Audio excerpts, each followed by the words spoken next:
Now, more voices weighing in on this sweeping climate change legislation that appears about to move at the Vermont State House. The bill is S5, and for small family oil and kerosene dealers across our state, it seems an existential threat.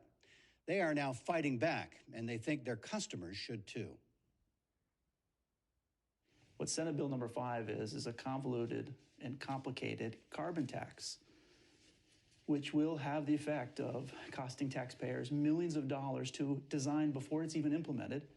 It will be nearly impossible to enforce, especially along our border communities, and it has the potential to disrupt the distribution of an essential commodity that 4 every 5 Vermonters needs to provide heat, hot water, and cooking gas for their family. Disrupt means make more expensive?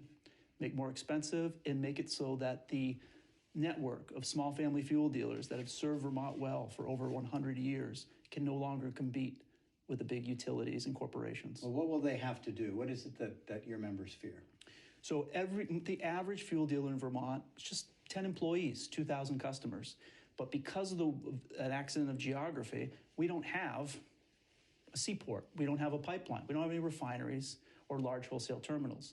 Fuel dealers go outside of the state and bring fuel in. Thus, under this law, they are what's called obligated and will have to purchase credits quarterly in order to continue to sell fuel.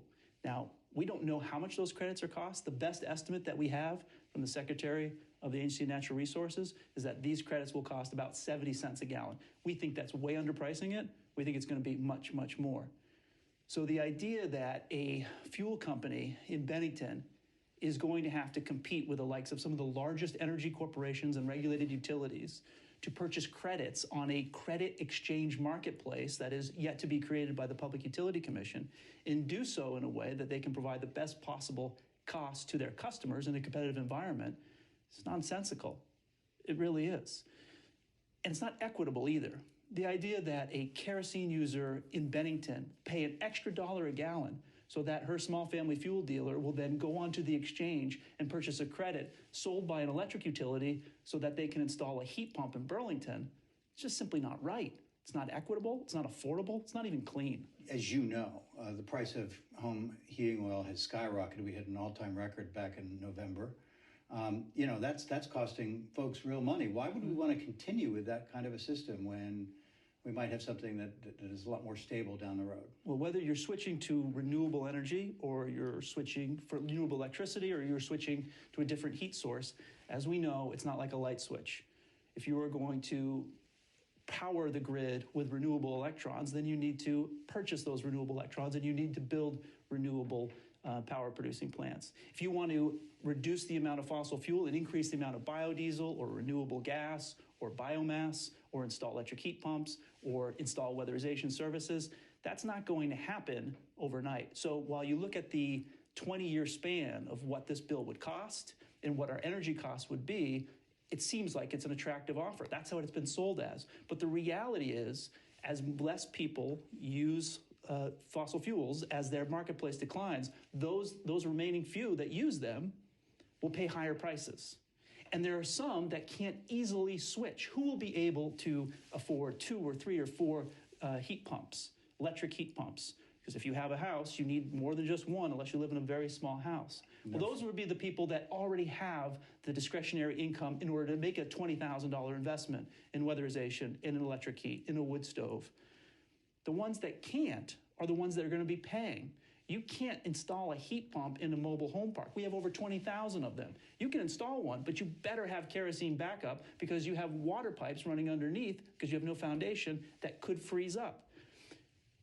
Fuel dealers right now, the idea is proposed that this law will somehow encourage fuel dealers to sell electric heat pumps, to sell wood, to sell biodiesel.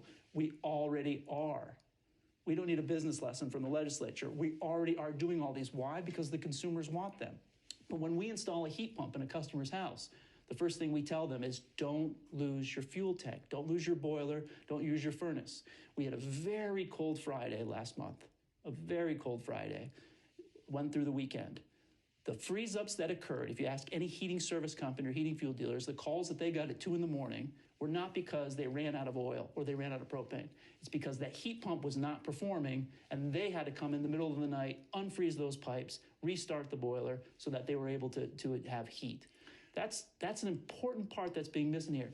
Will electric heat pumps slowly reduce the amount of consumption of fossil fuels used for heat? Yes, it will. Will it eliminate it? No, it will not.